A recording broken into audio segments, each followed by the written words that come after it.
अस्सलाम वालेकुम, कैसे हैं आप सब? होप सो सब ठीक होंगे। Welcome to amazing food lab. आज आपके सामने बहुत ही यमी सी ये जो है वो रबड़ी खीर की रेसिपी है। ये किस तरह से बनती है तो वीडियो को लास्ट तक ज़रूर देखिएगा। हम आपको बताते हैं कितने आसान तरीके से आप घर में रबड़ी खीर बना सकते हैं और इसके लिए आपको क्या क्या इंग्रेडिएंट्स की ज़रूरत है। तो चलते हैं अपनी रेसिपी की तरफ।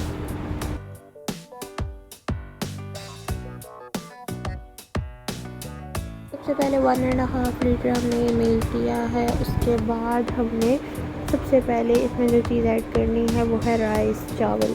राइस हमने कितने ऐड करने हैं? बिल्कुल थोड़े से हमने इसमें राइस ऐड करने हैं और इसको पकने के लिए रख देना है। इसको बहुत ही अच्छे से आपने कुक कर लेना है, अच्छे से पका लेना है। जितना अच्छा ये कुक होगा उतनी ही मज़े की हमारी ये रबड़ी खीर जो है वो रेडी होगी। सबसे पहले ये देखिए इसमें चावल हमने ऐड कर दिए थे। तो उसके बाद नेक्स्ट हमने जो है वो हमें किन किन इंग्रेडिएंट्स की ज़रूरत है वो हम आपको बताते हैं। सबसे पहले हमने ये खीर ली है, लजीज़ा खीर। उसके बाद ये ब्रेड के हमने 2 स्लाइसेस लिए हैं और ये शुगर ली है। तो ब्रेड के स्लाइसेस की सबसे पहले आपने क्या करना है वो हम आपको बताते हैं। सबसे पहले हम इसमें शुगर ऐड करेंगे। शुगर हमने जो है वो 1 बाउल शुगर ली थी। उसके बाद लजीज़ा खीर जो है वो हमने लेनी है। इसमें जो नट्स हैं, जो सारे ड्राई फ्रूट्स हैं, मतलब कि वो हमने इसमें जो छोटे छोटे नट्स होते हैं वो हमने निकाल के सेपरेट कर लेना है। उसके बाद ब्रेड के हमने जो है वो साइड्स कट करनी है। इसके नट्स निकाल के हम सेपरेट कर लेंगे। उसके बाद हमने देखे वो सारे नट्स निकाल के सेपरेट कर लिए। उसके बाद ये खीर हमने इसमें ऐड कर दी दूध में।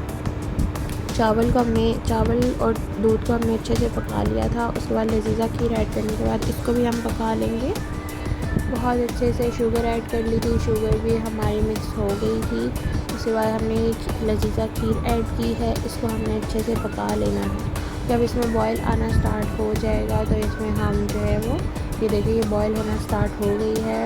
इसमें अब हम अपनी ब्रेड को हम इस तरह से स्मॉल पीसेस में इसको ऐड करेंगे। इस तरह से करके हमने ब्रेड ऐड की। ब्रेड ऐड करने के बाद हमने इसको ये हमारी जो है वो खीर हमने ब्लेंडर में थोड़ी सी ठंडी कर लेनी है। खीर को ठंडा कर लेना है। उसके बाद हमने इसमें ब्लेंडर में ऐड करनी है। ब्लेंडर में डाल के हमने इसको ब्लेंड कर लेना है। खीर को हमने इसको ब्लेंडर में ब्लेंड कर लिया है। खीर को थोड़ा थोड़ा करके आपने इसको ब्लेंडर में ऐड करना है और फिर ब्लेंड कर लेना है। ब्लेंड करने के बाद हमने जो है वो अपने बाउल में या जिस चीज़ में भी आप खीर ऐड करना चाहते हैं उसमें आपने खीर ऐड करके इसको फ्रीज़र में रख देना है। बहुत ही यमी सी ये बिल्कुल बहुत ही टेस्टी सी हमारी ये रबड़ी खीर रेडी हो गई है। अगर आपको हमारी रेसिपी पसंद आई हो तो हमारी इस वीडियो को ज़रूर लाइक, कमेंट एंड शेयर करें। And please don't forget to subscribe my channel. Please don't forget to press the bell icon for more videos notification. Thank you. Allah Hafiz.